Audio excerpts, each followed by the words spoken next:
এই আদম আলাইহিস সালাতু ওয়াস সালামের উপরে প্রত্যেক মাসে 3টা রোজা ফরজ ছিল। কয়টা? প্রতি মাসে 3টা রোজা সে করবে এবং মাসের প্রথম দিকে, আরবি মাসের 1, 2, 3, কোনো কোনো হাদিসের ভিতরে আসছে 7, 8 এবং 9 তারিখ। কেউ কেউ বলেছেন মাসে 3টা করলেই হইতো। মাসে 3টা কি? প্রত্যেক মাসে তার জন্য 3টা রোজা ফরজ ছিল। তাহলে আদম আলাইহিস সালাতু ওয়াস সালাম বছরে রোজা রাখতেন 3 × 36টা। কয়টা? তার উপরে এক বছরে 36টা রোজা ফরজ ছিল। আমাদের জন্য কয়টা? 30 থেকে 29টি। দ্বিতীয়তম নবী হচ্ছে হযরত ইদ্রিস আলাইহিস সালাতু ওয়াস সালাম। ইদ্রিস নবীর উপরে আল্লাহ রাব্বুল আলামিন রোজা ফরজ করেছিলেন 365 দিন। বলেন সুবহানাল্লাহ। কয় দিন? 365 দিন। বছরে কয় দিন? 365 দিন। ইদ্রিস নবীর জন্য কোনো ঈদই ছিল না। কি ছিল না? ঈদ ছিল না। সে প্রতিদিন রোজা রাখা লাগতো, এটা তার উপরে ফরজ ছিল। তাহলে বোঝেন, একজন নবীর উপরে যদি সারা বছরের রোজা ফরজ থাকে, তাহলে সে খানা পিনা আরাম আয়েশ করে কখন? সুযোগ ছিল? ওই নবী কি আল্লাহ রাব্বুল আলামিনের প্রতি অসন্তুষ্ট ছিল? কচ্চিন কালেও না। তার জন্য খানা পিনা, স্ত্রীর মোহাব্বত, যাবতীয় বৈধ জিনিসগুলা তার জন্য ছিল রাত্রিবেলায়। দিনের বেলায় তার জন্য সমস্ত খানা পিনা সব কিছু কি ছিল? হারাম। কি ছিল? হারাম। তাহলে সাইয়্যিদনা ইদ্রিস আলাইহিস সালাতু ওয়াস সালাম একজন জলীয় কদর আল্লাহর নবী, যেই নবীর উপরে 365 দিনই ছিল কি রোজা ফরজ। বলেন সুবহানাল্লাহ। দ্বিতীয়তম নবী হচ্ছে হযরত নূহ আলাইহিস সালাতু ওয়াস সালাম। এই নূহ আলাইহিস সালাতু ওয়াস সালামের উপরে রোজা ফরজ ছিল আপনার 363 দিন। কয় দিন? শুধু 2 ঈদ ছাড়া। কয় ঈদ? ঈদুল ফিতর আর ঈদুল আযহা, এই 2 ঈদ ছাড়া তার উপরে 363 দিনে আল্লাহ রাব্বুল আলামিন রোজাকে ফরজ করে দিয়েছে। বলেন সুবহানাল্লাহ। তাহলে আমরা কি বুঝতে পারি, শুধু 30টা রোজা আমরা পাইয়া আমাদের গ্যাস্ট্রিক, আমাদের এই সমস্যা ওই সমস্যা, ডায়াবেটিস, বিভিন্ন সমস্যা, আমরা রোজা রাখি না। আসলে আমরা মনের দিক থেকে দুর্বল। মনের দিক থেকে কি দুর্বল? হযরত ইদ্রিস আলাইহিস সালামের উপরে রোজা ফরজ হয়েছিল 363 দিন, শুধু 2 ঈদ ছাড়া। 365 দিন। আর নূহ আলাইহিস সালামের উপরে রোজা ফরজ ছিল 363 দিন। তার নাম ছিল আব্দুল গফফার, কিন্তু তার উপনাম হয়েছে নূহ। নাহা ইউহা থেকে নূহ। নূহ শব্দের অর্থ হলো কান্না করা। কি করা? জগতের ভিতরে যত নবীরা কেঁদেছে তার ভিতরে 1 নম্বরে সিরিয়াল হচ্ছে হযরত নূহ আলাইহিস সালাম, 2য় নাম্বার সিরিয়াল হচ্ছে হযরত আদম আলাইহিস সালাম। আদম আলাইহিস সালাম যখন গন্ধম খাইলেন, পৃথিবীর জমিনে যখন তাকে নিক্ষেপ করা হলো, তিনি এই পৃথিবীর জমিনে নিক্ষেপ করার পরে তিনি যে কান্নাকাটি করেছেন, এই কান্না 60 বছর পর্যন্ত তিনি কেঁদেছেন। কাঁদতে কাঁদতে তার গালের মাংসগুলা পচে গেছে, গালের মাংসের ভিতরে পোকা হয়েছে। তাহলে আমরা বুঝতে পারি একজন নবী কতটা কান্নাকাটি করেছেন। আর আব্দুল গফফার, যার নাম ছিল হযরত নূহ, এই নূহ আলাইহিস সালাতু ওয়াস সালাম এত পরিমাণ কান্নাকাটি করেছেন, তার 24 ঘন্টা চোখ দ্বারা পানি দরদর করে পড়তে থাকলো। তিনি সকালবেলা সাদা ধবধবে পাঞ্জাবি পায়জামা পরে দিনের দাওয়াত দিতে যাইতেন, সন্ধ্যাবেলা লাল টুকটুকে রক্তমাখা কাপড় নিয়ে আবার তিনি তার বাসায় ফিরতেন। তাহলে কত অত্যাচার তার উপরে হয়েছে। ওই নবীর উপরে আল্লাহ রাব্বুল আলামিন রোজাকে ফরজ করেছিলেন 363 দিন। এর মানে হচ্ছে বছরে 2 দিন, শুধু ঈদের 2 দিন ছাড়া 363 দিন তার উপরে রোজাকে ফরজ করেছিলেন আল্লাহ রাব্বুল আলামিন। 4র্থ নম্বরে হযরত ইব্রাহিম আলাইহিস সালাম, তিনি প্রতি মাসে 3টি করে রোজা রাখতেন। কয়টি রোজা? প্রতি মাসে তিনি 3টি করে রোজা রাখতেন। আরবি মাসের 13 তারিখে একটা রোজা রাখতেন, 14 তারিখে একটা রোজা রাখতেন, 15 তারিখে একটা রোজা রাখতেন। এমনিভাবে তিনি রোজা রাখতেন। তাহলে তার উপরে যদি 3টি করে রোজা প্রত্যেক মাসে যদি ফরজ হয়ে যায়, তাহলে আল্লাহ রাব্বুল আলামিন এই 30টি প্রতি মাসে, এরপরে রমজানুল মোবারকে 30টি, কয়টি? 30টি। রমজানে রাখতেন 30 রোজা, আর ভাঙতি 11 মাসে প্রত্যেক মাসে রাখতেন কয়টা?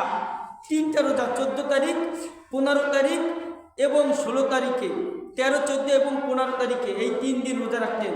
তাহলে তার উপরে আল্লাহ রাব্বুল আলামিন রোজাকে ফরজ করেছেন 63 দিন। কয়দিন? এক বছরে 63টা রোজা রাখতেন হযরতে ইব্রাহিম আলাইহিস সালাম। পৃথিবীর জগতের ভিতরে আরেকজন নবী যিনি শান শওকত আলা নবী, যার নাম হচ্ছে হযরতে সুলাইমান আলাইহিস সালাম। সুলাইমান নবী কেমন ছিলেন? হযরত সুলাইমান আলাইহিস সালাম তামাম জগৎকে, তামাম পৃথিবীকে তিনি শাসন করতেন, বলেন সুবহানাল্লাহ। এই পৃথিবীকে 6 জন ব্যক্তি শাসন করেছেন। এর ভিতরে 3 জন হচ্ছে মুসলিম, আর 3 জন ব্যক্তি হচ্ছে বেধর্মী। কয়জন? 3 জন মুসলিম আর 3 জন কি? বিধর্মী। 6 জন ব্যক্তি তামাম পৃথিবীকে রাজত্ব করেছেন। মুসলমানের ভিতরে, তার ভিতরে একজন হচ্ছে বাদশা সুলাইমান আলাইহিস সালাম। আল্লাহ রাব্বুল আলামিন যখন তার উপরে নবুয়ত দিলেন, নবুয়তের নূর যখন পাঠাইলেন, হযরত সুলাইমান আলাইহিস সালাম তিনি বলতে লাগলেন, আল্লাহ, আমার বাবা হযরত দাউদ আলাইহিস সালাম জগৎ থেকে বিদায় নিয়ে চলে গেছে, আমি কিভাবে তামাম পৃথিবীকে রাজত্ব করব? তখন তিনি বলতে লাগলেন, সুলাইমান, তোমার কোনো চিন্তা করা লাগবে না, তুমি একটা বাহন তৈরি করো, একটা ইঞ্জিন, একটা বাহন তৈরি করো, যেই বাহনের ইঞ্জিন হবে বাতাস। বলেন সুবহানাল্লাহ। ইঞ্জিন কি হবে? বাতাস।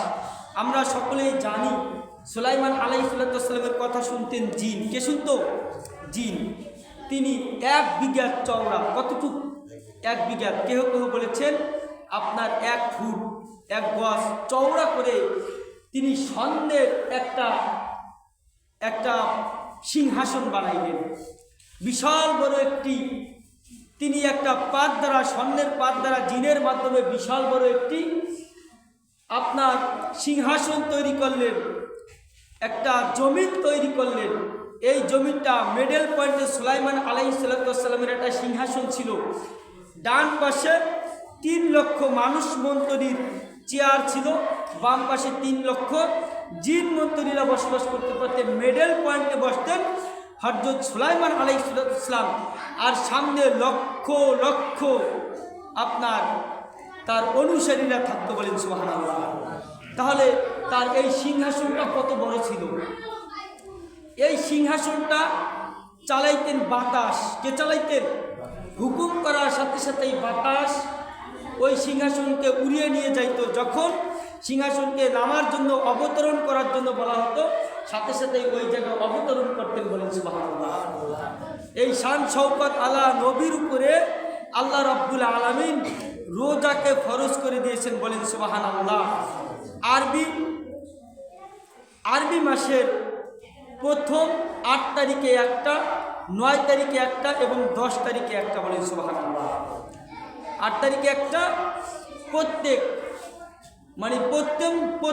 দশকে, প্রথম যে দশক, একটা মাসের 3টা ভাগ, প্রথম দশক, দ্বিতীয় দশক, তৃতীয় দশক, এই 3 দশক হয় কত? 30, যাকে আমরা বলি রহমত, মাগফিরাত এবং নাজাত। এই প্রথম দশকে তিনি 8 তারিখে, 9 তারিখে, 10 তারিখে রোজা রাখা তার উপরে ছিল ফরজ। দ্বিতীয় দশকে তার উপরে রোজা রাখা ফরজ ছিল 18 তারিখ, 19 তারিখ এবং 20 তারিখে। তৃতীয় দশকে তার উপরে রোজা ফরজ ছিল 28, 29, 30। বলেন সুবহানাল্লাহ। এমনিভাবে তিনি রোজা রাখতেন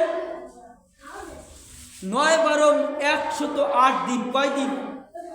108 দিন রোজা রাখতেন হযরত সুলাইমান আলাইহিস সালাম। নির্ধারণ করে দেওয়া হয়েছে, তুমি প্রথম দশকে 3টা রাখবা, দ্বিতীয় দশকে 3টা রাখবা এবং তৃতীয় দশকে 3টা রাখবা। বলেন সুবহানাল্লাহ। হযরত দাউদ আলাইহিস সালাম, তার উপরে আল্লাহ রাব্বুল আলামিন রোজা এমনিভাবে ফরজ করেছেন, আজকে একটা রোজা রাখবে, আগামী দিন রোজা তিনি ভঙ্গ করবে, এরপরে আগামী পরশু দিন রোজা রাখবে, পরের দিন ভঙ্গ করবে। এর মানে হচ্ছে একদিন রোজা রাখবে, একদিন ভাঙবে, একদিন রোজা রাখবে আর একদিন ভাঙবে।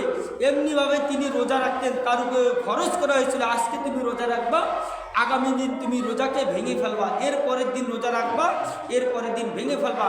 এমনি করে তিনি রোজা রাখতেন 6 মাস। কয় মাস? 6 মাসে 180 দিন। কতদিন? তিনি 180 দিন, 1 বছরে রোজা রাখতেন। সম্মানিত উপস্থিতি, তাহলে পূর্বের নবীরা যদি 1 বছরের 1 বছর রোজা রাখতেন, কেউ রোজা রাখতেন 362 দিন, কেউ রোজা রেখেছেন 108 দিন, কেউ রোজা রেখেছেন 180 দিন, কেউ রোজা রেখেছেন 3 বার 36 দিন, আর আমাদের জন্য রোজা মাত্র 30 দিন। বলেন সুবহানাল্লাহ। কতদিন? মাত্র 30 দিন রোজা রাখা আমাদের জন্য ফরজ। এতেই আমরা গ্যাস্ট্রিকের অজুহাত দেই। কি দেই? গ্যাস্ট্রিকের অজুহাত দেই, ডায়াবেটিসের অজুহাত দেই, বিভিন্ন অজুহাত দিয়ে আমরা এই রোজা থেকে বঞ্চিত থাকি। তাহলে অন্যান্য নবীদের উপরে যেমনিভাবে রোজা ফরজ, এবার বলেন তো ওই নবীর উম্মতদের উপরে কি এটা ফরজ ছিল না? অবশ্যই ফরজ ছিল। নবীর উপরে যেই জিনিসটা ফরজ ছিল ওইটা আবার তার উম্মতেরা কারা করতেন?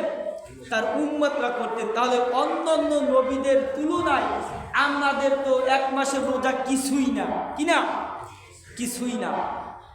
সবচাইতে সুখের বিষয়টা হচ্ছে কেমন? পৃথিবীর জমিনে 1,24,000 পয়গম্বর এসেছে।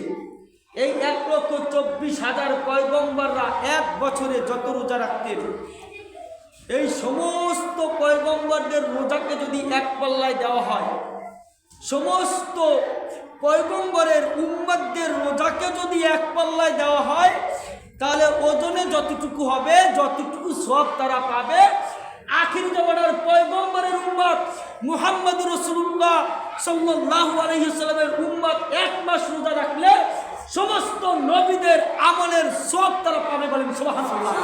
চিৎকার করে বলুন না সুবহানাল্লাহ।